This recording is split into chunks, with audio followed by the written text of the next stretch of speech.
The Joe Rogan Experience. What do you think about USADA getting replaced? I don't know exactly what the new protocol is going to be, but I have heard that they're not going to let them take BPC 157, and I'm like, what the fuck are you doing? So they're adhering to like the WADA banned substance list, presumably. Allegedly, Yeah. but it could be, like a little wink, a little nod. I don't know. I don't know how they're going to do it, and only time will tell. I think this current administration's contract with USADA is still applicable for the next few months. Yeah. I think USADA standard protocol is in place until January 1. Is that what it is? Yeah. Yeah. It's going to be interesting. And, that's why I'm going to turn to you to say, like, what do you think's going on here? Yeah. I guess it depends how they document the positive test results, too, because it's like back in the day, depending on the organization, sometimes they'll publish exactly what the person popped for, what happened, what, scrutiny is happening to them in the moment, how it's being further reviewed. And it was like, very negative press even before they've actually confirmed and proved this guy cheated necessarily. Right. And then USADA kind of took this different angle where they would kind of be a little bit more vague about it. And then they would get some scrutiny about if they're covering up for certain people. Mm-hmm. But at the same time, they were like, getting scrutiny for being hyper stringent where they'd like show up to guys' places in the middle of the fucking night when they're trying to sleep. Yeah. And it's a very, as far as the new organization, their level of scrutiny and how it's going to play out and how, private they're going to keep the results, it's to be determined. But if they're following the same WADA banned substance list with the same kind of protocols, I imagine it's going to be similar, but with, from what I understand, more scrutinous testing on some of the endogenous bioidenticals. So like EPO, I think Nowitzki said they're going to up their frequency of testing. Because, some of this stuff at the end of the day, there's only so much budget to allocate to where it's still a viable economic thing. So It's like, are you going to EPO test like every fucking sample of every single athlete, however many times a year? Like some people are tested like, I don't know, I forgot what Yuri was tested. It was like some insane amount of times per year. Are you going to EPO test, HGH isoform test them, carbon isotope ratio test? Are you going to do that on every sample he's ever produced? Right. Probably not. So you got to have some reproducible, economically viable strategy. But I think they tested Yuri a lot because he was in recovery from shoulder surgery too. Yeah, but then it's like, why isn't guys like, Conor getting tested out the ass? Because he got out of the pool. Yeah, but even when he went back in the pool, it's like... Well, now he's testing. How frequently, though? Well, I don't know. They just started testing him really recently. Guy's face definitely still looks a bit saucy. Well, he was jacked. And also, that's when you should do it. Oh, for when sure. you have something like a catastrophic leg injury, I mean, he's got rods in his legs. He's had multiple surgeries. It's not just one. Yeah. And then, it doesn't always heal right. And it breaks again, like Dan Hooker. He has a rod in his arm. He broke his forearm in a fight. I think it was the Jalen Turner fight. And so he had it fixed, had rods put in, and he just broke it again. So now he has to have a second surgery. He has to have, they're doing some new procedure to try to get the bones to fuse because the bones didn't fuse correctly. And, the rods were the only thing holding it in place, and it snapped. It's really weird how they justify certain compounds that can be in and out of testing because it's like you could abuse the fuck out of amphetamines out of competition, but then you can't use BPC. Like how does that make any sense? Doesn't make any sense. It's all bizarre.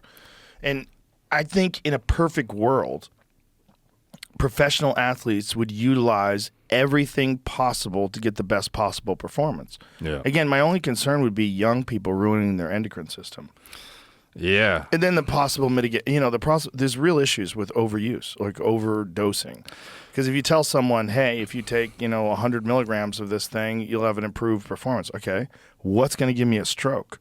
Yeah. If I take 200 milligrams, what happens? Do I move twice as fast? Like, what happens? Yeah, and some of the weight cutting will get even more extreme with diuretic use. And yeah, some of it, you'll have a lot, like kidney failures, pre-competitions. Right. And then the question is going to be like, what kind of testing protocol are they going to use? Is it going to be random? Is it going to be something you can game? Like, I know who was the athlete that was taking those testosterone gummies and they were in and out of your system in a short period of time? Alex Rodriguez. There you go. He was taking a bunch of different shit. But they were taking testosterone gummies that, would only stay in your system for a few hours. As of now, and I stay pretty on top of the literature, it's still very, you can still circumvent the tests even with highest scrutiny. So, with things like test, EPO, I've seen upwards of 50% of subjects in studies getting around tests trying to find if they're doping. Like knowing that they're using guys in the study as subjects of, you're getting microdosed EPO and we're going to test you for it rigorously, and still passing, even when they're trying to catch them via the study parameters. So I think a lot of people are going to be doing the same shit they've been doing. I think the scrutiny is going to be similar, probably, but perhaps more, like at least Nowitzki's framing it, like there's more budget being allocated to some of the more rigorous tests. But I don't know. I imagine it'll be similar. But I've also heard that this organization also works with the NBA and some other pro sports, which are traditionally seen as pretty lax in contrast. Yeah. So I would imagine it's going to be a little more lax, and I would support that. yeah. I certainly support guys taking things to recover from injuries like Conor did with his leg injury. 100%. No question about it. I'm 100% all in on that. That's the only way. No one comes back from that. No one has ever come back from that catastrophic leg break. Yeah. The shin break, not a single athlete has come back from it and performed at the same level. Yeah. Anderson Silva's the only guy who came back and fought multiple times, and he was not the same guy. Yeah. It's I don't know. Like Conor's definitely got to win when he fucking comes back. Yeah. Like it's kind of like his legacy is like not entirely hinged on it or anything, but I mean he's got a lot to live up to not just. Oh yeah. Yeah. But also, if you were a coach and you wanted to look at this in terms of a long-term career strategy, I would want a tune-up fight. Yeah. 100%. I would not want him going right in there against Islam Makhachev. Yeah, he's still trying to go like balls deep and pick the hardest dudes. Well, that's him. That's why he's a champion. That's why he's a warrior. I mean, he feels like he could just get. But one of the things that he said about the Dustin Poirier fight, the first one, the second fight, but the first one of the most recent ones, where he got knocked out. He said I was inactive. He goes, it caught up to me. I could feel it. I could feel it while I was in there. My timing wasn't as good, You need to be active to be at the highest levels of world-class mixed martial arts competition. I just don't see how you can take 2 years off, multiple surgeries, get on juice, get off juice, and then jump in there against the best in the world. Maybe he can do it, but if I was his coach and the option was available, I'd say let's get someone who's not even in the top 15. Let's get some guy who is beatable, but a good test. We'll call it a tune-up fight. We get to see how you perform. This guy gets an opportunity to beat Conor McGregor. You get an opportunity to test your skills again and feel the lights and feel the pressure, get your timing back, have that fight. 6 months later, you have a big fight. Do you know when UFC 300 would be? Like that seems like a pretty big event that they would probably. When is that supposed to be, Jamie? April, I think. April. Is that too soon for him to be fighting? Well, there's a 6-month thing in the pool, right? So here we are in November. Contingent on USADA, though. Yeah, and contingent on whether right. If USADA's out, maybe they don't have a 6-month thing anymore. Oy. Right. Like Good point. I wonder if he's like obviously that's an event you would think he'd be in. I would think you would definitely want him in that event. Yeah. But then the thing is, like, here's a good question. If you give someone an exemption, you let them get out of the pool, and they're taking some hardcore steroids to heal their shin break, how much gain do you maintain from that improvement in your performance? Because it's not zero.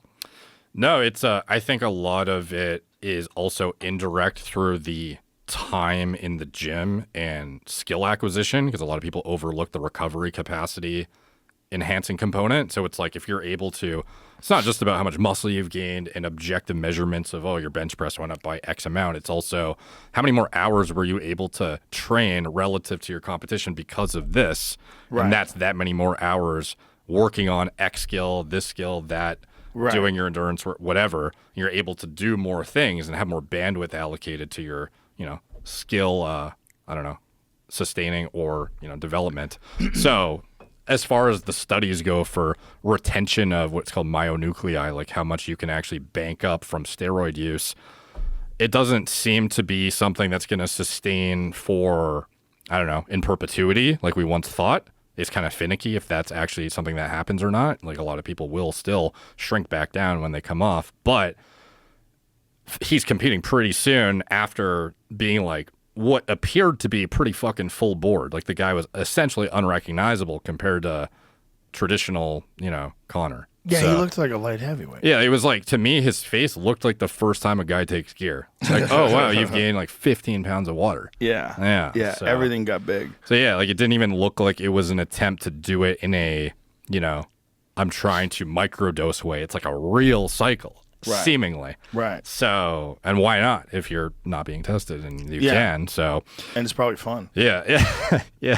I get it. Yeah, for sure. But the question is, like, when it comes to performance, like physical ability, strength, power, speed, you don't go back to zero. So no, I think you would retain some of it. Yeah, like how much of it? That would be so speculative. So I think Let's speculate. Like, let's say a guy takes one cycle of testosterone at like a traditional amount that guys use, like 500 milligrams is a pretty common like bodybuilder starting level cycle. Is that per week? Yeah, 500 milligrams per week. Okay. So that's like, 3 to 3.5 times what a traditional TRT dose would be. That would gain you, a significant amount of lean mass and strength, and you would probably sustain that for, again, as the hormones work its way out of your system, even as they're residually leaving, you still have that bleed of hormone that's sustaining even during your training, subjecting yourself to, even if you had poor sleep, heavy weight cutting, like you still have synthetic drug that is bleeding out of your system and holding at least non-fluctuating values other than the bleed out time. So Look at the size difference. yeah, it's wild. Look at him in 2022. He's fucking massive. The face difference is like the most staggering to me too. Look at his neck. Also, weight cut. I don't know. Yes. How much that difference Dude, is, that but shot with him on the down bottom here, left Yeah. with his arm Oh, around the right dude, he That- looked, they cut off his quads, but his quads looked fucking nutty in that picture. Yeah. The one where it shows him at the bottom of those 3 photographs, Jamie, This one. that is when he made weight for 145, though. Oh, Skeletor, bro. Yeah, he was literally starving himself. That's wild. He was starving He looks himself. like one of those like Pirates of the Caribbean. Yeah, Yeah. monsters. Yeah. Yeah. That's what he looked like back then. So, yeah, I think that, within the span of competing within a year, like you're going to retain, it would take, depending on how fast the compound would work its way to your system, depends on the ester chosen. Like I'm sure you're familiar with, your testosterone is probably a testosterone cypionate, for example. So that like determines how long it will take to metabolize out of your body. So that one has close to a 10-day half-life. So that would take 50 days essentially to clear out of your system. So for him, if you cleared out something that took 50 days to get out, like you would still have residual benefit for months thereafter, for sure. And whether it's going to be 100% or 0%, I would speculate to be somewhere in the middle, maybe. Interesting. You're going to lose a lot of the temporary weight fairly rapidly, though. Like a lot of that blood volume, water retention will dissipate within the first number of weeks. And then after that, you're kind of, whatever tissue you've accumulated will slowly go over the next months, which you'd probably retain, I don't know, I would say half by the time maybe 25 to 50%, but that's,